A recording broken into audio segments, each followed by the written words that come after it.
前好多朋友都想睇翻話周邊配套更加完善嘅樓盤，咁今日就帶大家睇一個藏喺市中心入邊嘅公園大盤嚇。咁呢個公園大盤咧係採用咗全新新加坡嘅園林社區嘅設計模式去打造嘅。咁講真句咧，而家我哋可以感受到真係比公園仲要靚㗎。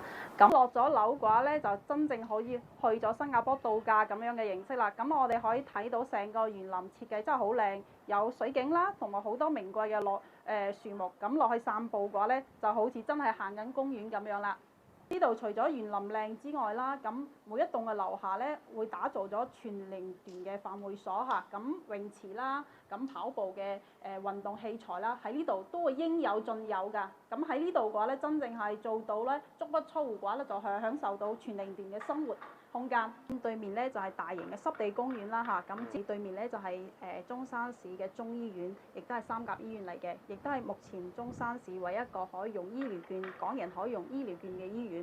咁啊住喺呢度嘅話咧，即係衣食住行樣樣都巴士翻香港嘅，咁每日有24班車嘅。咁你講真嘅周邊嘅話，仲有候機樓嘅配套啦，咁啊真係翻香港話咁易㗎啦。附近咧仲有高鐵站啦，坐高鐵去轉翻廣州嘅話，想去邊度都可以㗎，超級方便㗎。呢度嘅話交樓嘅標準亦都非常之高嘅，咁亦都係央企品牌啦。咁我哋可以見到發展商交樓嘅話，連客廳嘅風管冷氣機都配埋俾業主嘅，咁你收樓後真正做到咧，完全唔使去擔心話我再去加。